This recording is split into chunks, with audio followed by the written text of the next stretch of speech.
Her words hit me harder than the wooden door she slammed in my face. "We don't need your old hands here." It was as if the sentence itself shoved me backward off the porch. I stood there frozen, my palm still cradling the warm casserole dish I had baked for the children. The steam curled against my chin in the cool evening air, but all I felt was a strange chill settling deep inside me. For a moment, I thought perhaps she was joking. Maybe her lips had twisted into a cruel smile I had misread. But no, there had been no smile, no hesitation. Just a sharp glare, her hand on the knob, and then the door shutting fast enough that the wreath rattled against the glass. The sound echoed, louder than any slam should have been. I stood there like a statue on the porch, casserole in hand, as the neighborhood lights blinked on one by one. I wondered if any of the neighbors had seen. If they had, what did they think? Did I look like some foolish old woman lingering where she wasn't wanted? I didn't knock again. I didn't call out her name. I didn't even let myself whisper the sting of the words aloud. Instead, I stayed silent, as though the silence itself was a shield that could keep my dignity intact. But silence has a way of magnifying pain. The longer I stood there, the heavier the insult became, until even the dish in my hands seemed to grow unbearably weighty. My wrists ached, but I would not set it down, as if letting go of it meant letting her win. I thought of the little ones inside, just beyond that door. Their laughter, their busy feet, their tiny hands that once clung to my skirt when they were smaller. I had come to offer help, to rock the baby so she could rest, to braid hair and tell bedtime stories. Instead, I stood locked out, separated not just by a door, but by the wall she had built with her words. A part of me wanted to cry right there on the step, but my tears stayed stubbornly behind my eyes. At 68 years old, I had shed enough tears for a lifetime. I wouldn't give her the satisfaction of seeing me undone, even if she never opened the door again. So I did the only thing left to do.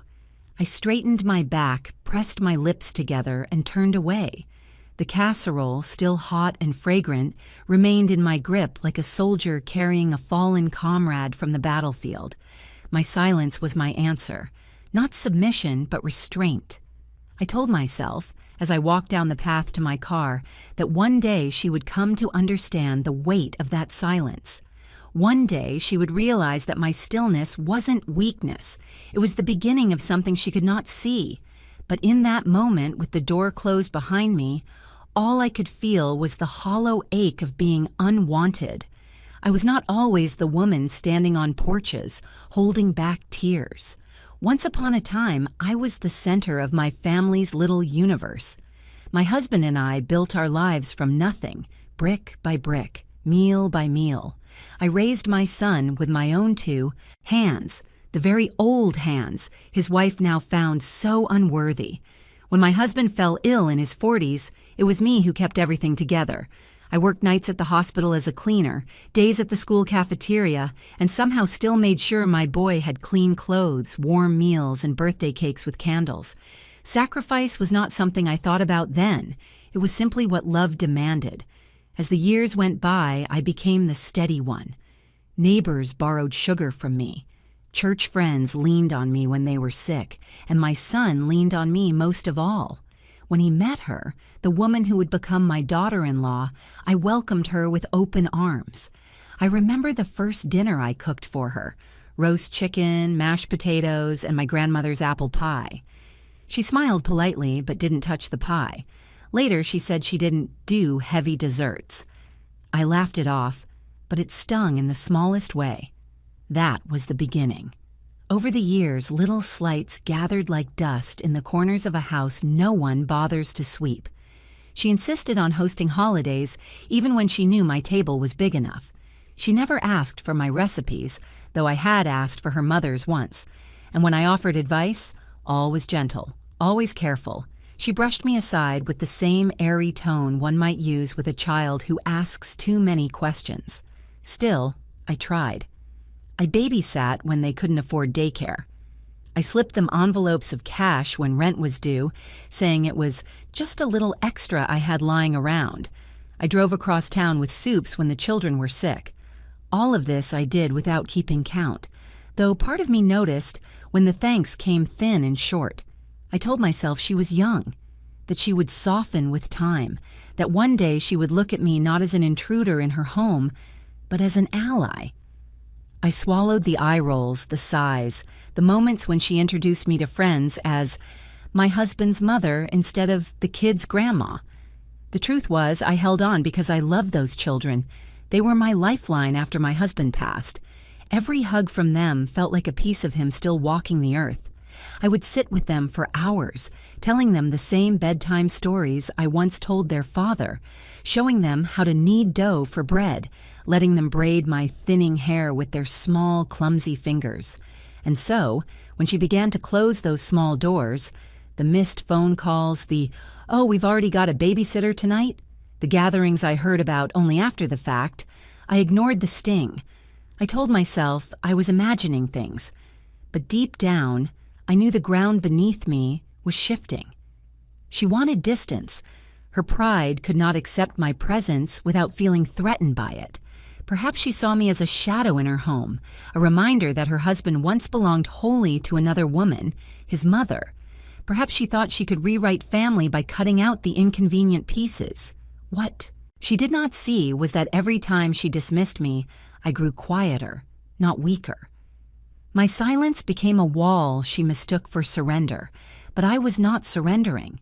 I was watching. I was waiting.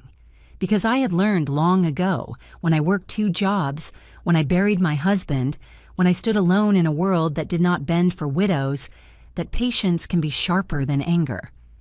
By the time she slammed that door in my face, her words were only the loudest insult in a long chorus of smaller ones. They carried all the weight of every ignored recipe, every cut-off story, every time she sighed when I offered help. And while she believed she had silenced me, what she really did was light the match that would burn away the last of my illusions. The slammed door might have been the sharpest wound, but it was not the deepest. The deepest came later, quietly, in words not meant for me to hear. It was a Tuesday afternoon when I stopped by their house again, this time unannounced. I had sewn little dresses for the girls out of fabric left over from my own curtains, soft pink cotton with embroidered flowers. I thought they'd laugh at the idea, twirl around, maybe even ask me to make more. Simple pleasures, nothing grand. As I walked up the path, I heard her voice before I reached the porch. The kitchen window was open and she was on the phone. Her words froze me mid-step. "I can't stand it," she said, her voice tight with irritation. "She shows up like she owns the place, always trying to insert herself. The kids don't need some old woman hovering over them." I stood there, hidden by the hedge, clutching the bag with the dresses inside. She laughed then, a brittle, careless sound that made my stomach twist. She acts like she's the mother. It's pathetic. Honestly, I wish she'd just stop coming around. The words were knives, and each one sliced deeper than the last. She wasn't just dismissing me in a moment of anger. She was mocking me, reducing me to a nuisance, a shadow she wanted to erase. I wanted to believe I had misheard. I wanted to tell myself that perhaps she was speaking of someone else. But then I heard my name, clear as day, rolling off her tongue with a bitterness that left no room for denial. I stood very still, the way one does when lightning cracks too close. If I moved, if I breathed too loud, I feared the sky itself would split open. She went on, not knowing I was there, not knowing the very woman she wanted rid of was standing just steps away. "He feels guilty," she said, her voice softer now. "That's the only reason we let her hang around. But the kids will grow up soon and then she won't matter anymore.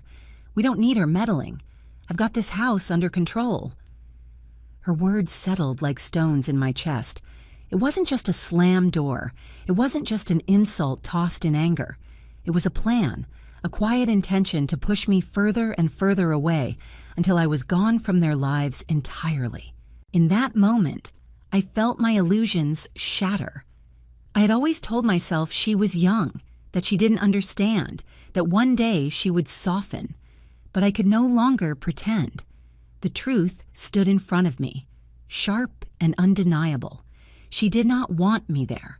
Not now. Not ever. The dresses in my bag suddenly felt foolish. What use were pink cotton flowers when the woman who ruled that house saw me as nothing more than clutter to be discarded? My hands trembled as I lowered the bag onto the porch. I couldn't bring myself to knock. I couldn't face her, not with her words still ringing in my ears. I turned and walked away, each step heavier than the last. Behind me, the laughter of my grandchildren spilled through the open window, bright and oblivious. That laughter was what broke me most of all. I had always believed they would be my anchor, the unbreakable bond that kept me tethered to the family. But now, I saw how easily that bond could be severed by someone determined enough to cut me out. By the time I reached my car, my breath was shallow, my pulse unsteady. The betrayal was no longer something I could brush aside. It was not a misunderstanding, not a moment of temper. It was a truth I could no longer deny. And with that truth came a cold clarity. I had been fooling myself all along. When I got home that day, I placed my purse on the counter and sank into the armchair by the window. The house was still, the kind of stillness that presses against your chest until breathing feels like work. I sat there for what must have been hours, staring at nothing, listening to the clock tick its stubborn rhythm. The bag with the little dresses never left my car. I couldn't bring myself to carry them inside. It felt as though they belonged to another life, another version of me who still believed I had a place in my son's household. The words I'd overheard replayed in my mind with cruel precision. She acts like she's the mother. It's pathetic. Once the kids are grown, she won't matter anymore. Each sentence twisted like a knife. I thought of the nights I stayed awake sewing Halloween costumes, the mornings I drove over before sunrise so she could rest a little longer, the hundreds of small, quiet sacrifices that seemed invisible now. And for what? To be mocked as though I were a trespasser in their home. I felt hollow. At 68, I had already endured my share of loss, burying my husband far too young, watching friends fade into illness, selling the house where I raised my boy because I could no longer manage the upkeep alone. Through it all, I told myself that family would remain. My son, his children, my grandchildren were supposed to be my reward for all those years of struggle. But now, even that seemed fragile, slipping through my fingers like sand. I asked myself questions no mother should ever have to ask. Was I really unwanted? Did my son secretly feel the same, but was too kind to say so? Were all my sacrifices invisible, erased by the passing of time and the arrival of a younger woman who believed she knew better? The weight of those thoughts pressed on me until my body ached with it. For days I drifted through my routines like a ghost. I made tea but let it grow cold. I watered the plants but forgot to pull the weeds. Even my church friends noticed, their gentle questions brushing against wounds I wasn't ready to reveal. And yet, beneath the sorrow, something else began to stir. Anger. Not the loud, fiery kind, but the steady heat of coals glowing under ash. Her cruelty had cut me down, yes, but it had also reminded me of something I had nearly forgotten. I was not fragile. I had weathered storms far fiercer than one woman's disdain. I remembered the years after my husband's death, when I balanced 2 jobs, a mortgage, and a grieving child all at once. I remembered walking into banks that dismissed me as a widow with little credit and walking out with loans I knew I would pay back, penny by penny, no matter how long it took. I remembered sitting in hospital waiting rooms alone, praying through nights when I thought the world had abandoned me. And every single time I survived. So why now, at nearly 70, was I letting one woman's cruelty convince me I had no worth? Why was I sitting in silence, allowing her words to echo louder than the truth of who I was? The answer came as quietly as the question itself, because I had let her. I had chosen silence, thinking it was grace. I had swallowed insults, believing patience was strength. But there is a difference between patience and erasure, and I had been erasing myself bit by bit. The realization shook me, but it also woke something long asleep. I looked around my small house, the photographs of my son as a boy, the drawings my grandchildren had once made for me, the quilt I had stitched by hand over long winters. These were not the relics of a woman who didn't matter. These were the marks of a life lived with purpose, of a woman who had built, sacrificed, endured, and loved deeply. That night, I didn't sleep much. I lay awake, staring at the ceiling, my mind racing not with despair, but with resolve. I would not allow myself to be pushed into the shadows of my own family. I would not be dismissed as old hands. If my daughter-in-law thought she could erase me quietly, she was wrong. By morning, my grief had thinned into something sharper. I felt it in the way I rose from bed, in the way I tied back my hair, in the way I straightened my shoulders. I was no longer just a mother or a grandmother waiting to be invited in. I was a woman preparing to reclaim her place, and I would do it with the same patience, the same quiet persistence that had carried me through every trial before. The breaking point had come and gone. Now began the transformation. My silence after the door slam and the overheard phone call must have pleased her. She likely thought I had retreated for good, that her words had landed so squarely I would never gather the courage to show up again. In her mind, she had won. And because she believed she had won, her confidence began to swell. It started subtly. A missed call here, a vague excuse there.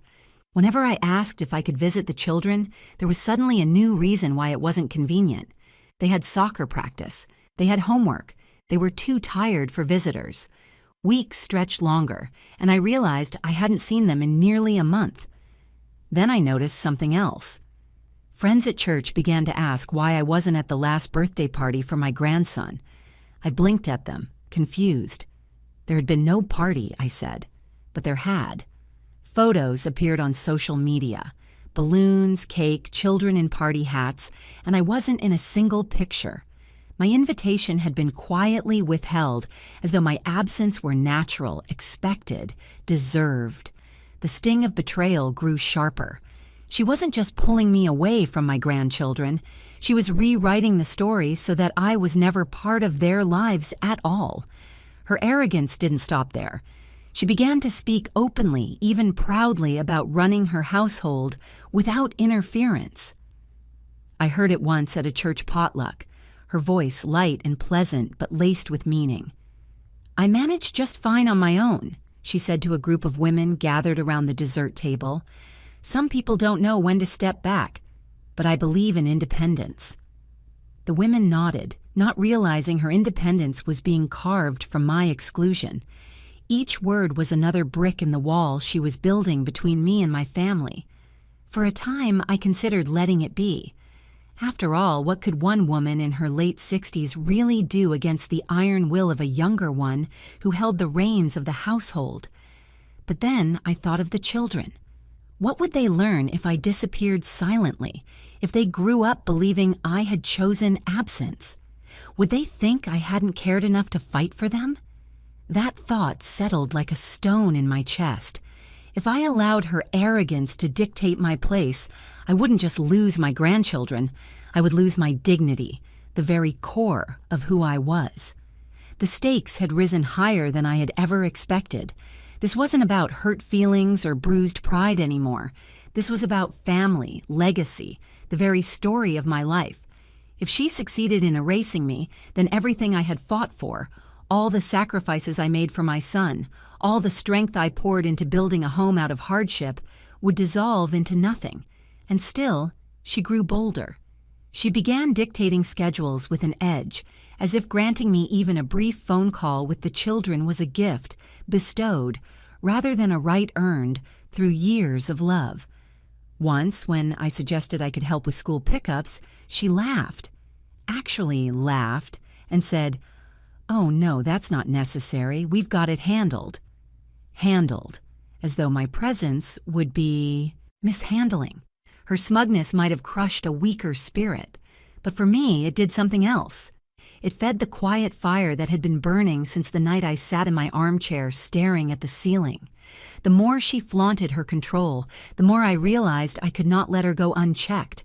I began to picture it as a game of chess. She moved her pawns, cutting me out of birthdays, tightening her grip on the children, broadcasting her supposed independence. But she hadn't counted on me still having pieces of my own. My patience, my resilience, my knowledge of every small kindness I had given them over the years.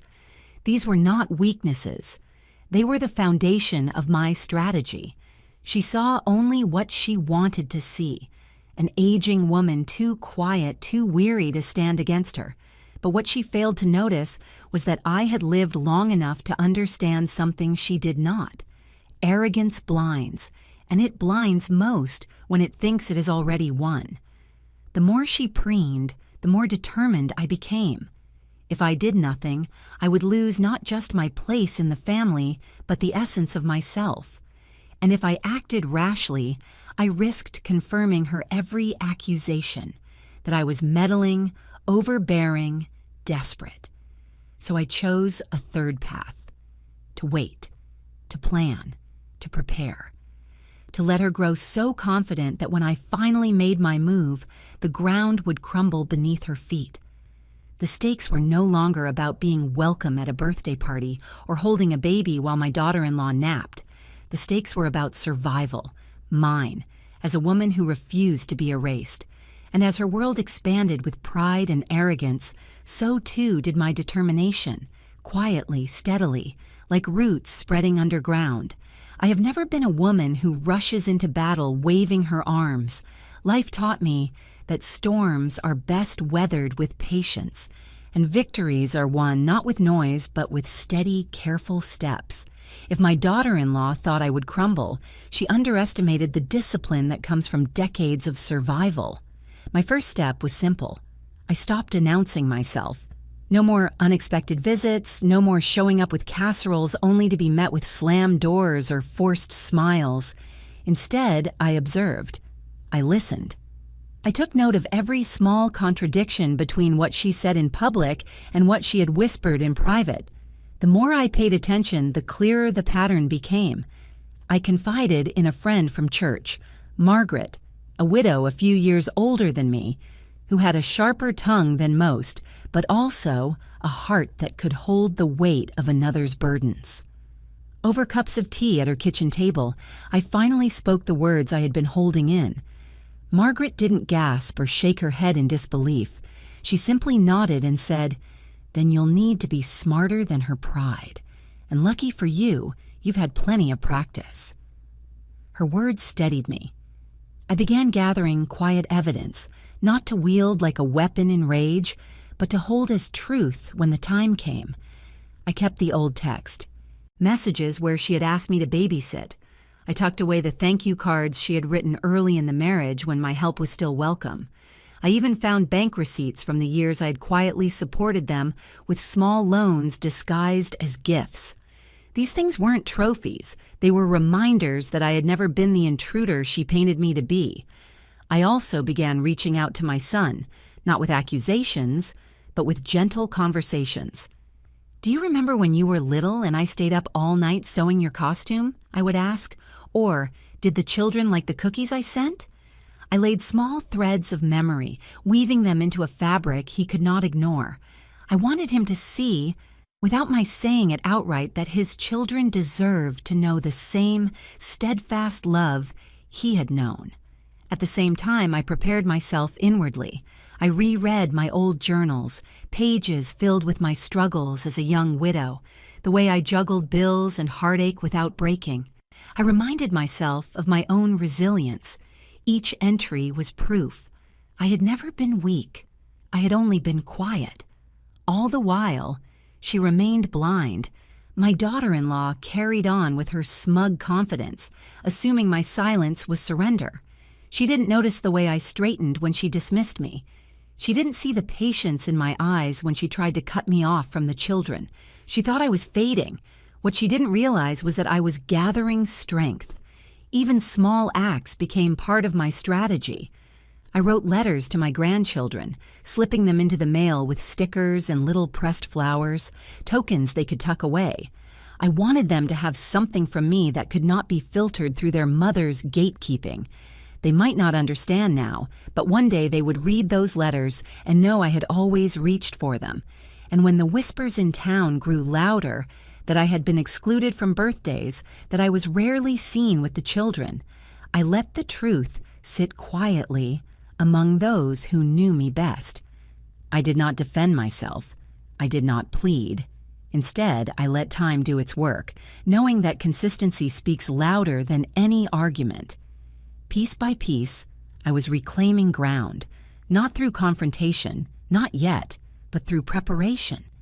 Because I knew the day would come when she would push too far, when her arrogance would leave an opening, and when that day arrived, I would be ready. Not to scream or to beg, but to stand calmly with truth in my hands. I was not plotting revenge. That is not in my nature. What I was building was something stronger, a defense no insult could dismantle, my dignity, my history, my undeniable place in that family. As Margaret reminded me one evening as we sipped tea, pride always overreaches. Let her hand stretch too far, and you'll know exactly where to place yours. So I waited. I planned. And in my waiting, I grew stronger. She thought my silence meant weakness. She would soon learn it meant readiness. It happened on a Sunday evening, just as I knew it would. Pride has a way of swelling until it bursts, and my daughter-in-law could not resist the chance to show her power. I had been invited, or rather commanded, to stop by after church. My son's voice on the phone was hesitant, almost apologetic. "Mom, can you come over tonight? Anna wants to talk." I could hear the edge in his tone, the way a man sounds when he's caught between two loyalties. I agreed calmly, though inside I braced myself. When I arrived, she was waiting in the living room, her arms folded, chin lifted. The children were already in their pajamas, sent upstairs before the talk. My son stood by the fireplace, restless, his eyes darting between us. She began without preamble. "We need to set boundaries," she said, her voice crisp, rehearsed. "This family needs to function without constant interference. You've had your time, and now it's our turn. The children don't need confusion about who's in charge." Her words rang like a verdict. She thought this was the trial, and I was the guilty party waiting for sentence. I remained seated, hands folded in my lap, my back straight. My silence unsettled her. She expected me to protest, to crumble. Instead, I let her go on. She listed her grievances, how I visited too often, how my presence disrupted routines, how I inserted myself where I wasn't wanted. Each accusation landed like a stone tossed into still water, rippling out but not sinking me. Finally, she leaned forward, her voice sharp. "It's time you stepped back permanently." That was the moment I had been waiting for. I looked her directly in the eyes, steady as a mountain. My voice was calm, but it carried weight. "Do you truly believe I've done nothing but interfere?" She smirked, mistaking my question for weakness. "Yes," she said, "exactly that." I reached into my bag and laid the evidence gently on the coffee table. The old thank you cards she had written when I babysat for free while she worked nights. The printed text messages where she had asked me to pick up the children. The bank slips from years when my gifts kept their lights on. I did not raise my voice. I did not accuse. I simply placed the truth before her like stones forming a path. Her face paled. My son shifted uncomfortably, glancing at the papers, recognition dawning in his eyes. "You see," I continued, my tone unwavering, "I was not interfering. I was supporting. I was filling the cracks so this family could stand. I asked for nothing in return, because that is what mothers do." Her composure cracked. "That doesn't mean you get to control us," she snapped, her voice louder now, desperate. I didn't flinch. Control? I repeated softly. If I wanted control, I would have demanded repayment. I would have reminded you day after day of every sacrifice. But I never did, because my love is not a ledger. It is a foundation. And the truth is, I leaned in just slightly. Without these old hands, there would be no home to manage at all. Silence fell heavy in the room. My son's eyes met mine, full of a recognition he hadn't dared to voice before.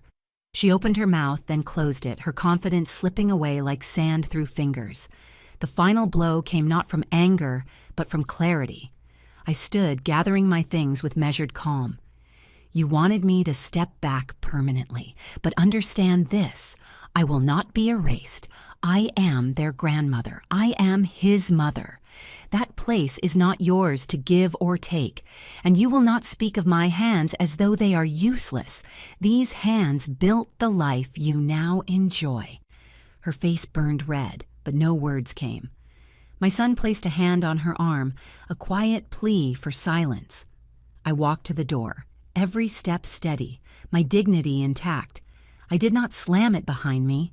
I left it gently closed, the way one does when the argument is finished and the truth has already won. That night, as I drove home under the hush of the street lamps, I felt no bitterness, only a strange calm. I had not shouted. I had not begged. I had simply laid the truth bare, and the truth had spoken louder than any insult ever could. In the days that followed, the air between us shifted. My daughter-in-law no longer greeted me with open warmth. Truthfully, she never had. But she also no longer dared to slam doors or sharpen her tongue in front of me. There was a quiet restraint in her now, the kind that comes when someone has been forced to confront a truth they cannot argue away. My son came by alone that week. He sat at my kitchen table, his hands restless against the grain of the wood, as if searching for words. Finally, he looked up at me and said, "Mom, I didn't realize how much you carried for us. I should have." His voice was thick with the weight of guilt. I didn't scold him. I didn't need to. I simply placed my hand over his, the same hand that had held his through childhood fevers, teenage heartbreaks, and the night he lost his father. "You were young," I told him softly, "and youth rarely sees the scaffolding holding it up." His eyes filled, but I let the silence sit. Some truths need no embroidery. The grandchildren came soon after, bounding through my doorway with the unfiltered joy only children possess. Their little arms wrapped around my waist, their voices tumbling over one another with stories of school and games. Whatever tension swirled between the adults, the children remained my anchor, their laughter proof that bonds of love run deeper than anyone's pride. And so, balance returned, not perfect, not seamless, but steadier than before. I was no longer excluded from birthdays or pushed aside at gatherings. Invitations were sent, even if begrudgingly. My place as grandmother was acknowledged, not because she granted it, but because I had claimed it with quiet strength. In my solitude, I reflected on all that had passed. At 68, it would have been easy to accept her dismissal, to fade quietly into the background as so many women of my age are expected to do. But I had chosen differently, not out of spite, but out of love for myself and for the generations that came after me. Age, I realized, is not a cloak of invisibility, though the world often tries to drape it over our shoulders. Age is a crown, earned through years of sacrifice, through nights endured, through storms weathered. My daughter-in-law had mistaken my quiet for irrelevance. She had seen wrinkles where there was wisdom, frailty where there was fortitude. She was wrong. That night of confrontation had not only restored my dignity in her eyes, it had restored it in my own. For too long, I had mistaken silence for grace. I had swallowed slights, believing that love meant endurance. But love also means truth, and truth sometimes requires a voice. When I think back to her words, "We don't need your old hands here," I no longer feel the sting. I feel strength. Those hands she mocked have rocked babies to sleep, scrubbed floors on tired knees, held a husband as he slipped from this life, and carried the weight of a family through years of hardship. They are not useless. They are the very proof of a life lived fully, of battles fought and survived.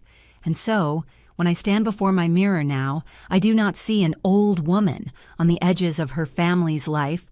I see a matriarch who has earned her place, who will not be erased by arrogance or youth's blindness. To those who hear my story, especially the women walking beside me in their 60s, 70s, and beyond, I ask you, how many times have you been dismissed, overlooked, silenced, simply because the years have gathered upon your skin? How many times have you been told in words or in silence that your hands are no longer needed? Do not believe it. Our years are not a liability. They are our power. They hold the lessons, the endurance, the strength that only comes from living through what others have yet to face. So when someone tells you your hands are too old, hold them out anyway. Let them see the lines etched by decades of work and love, because these old hands still have the strength to build, to protect, to guide. And as for me, every time I braid my granddaughter's hair or steady my grandson's bike, I know this truth. Old hands do not weaken the family. Old hands hold it together.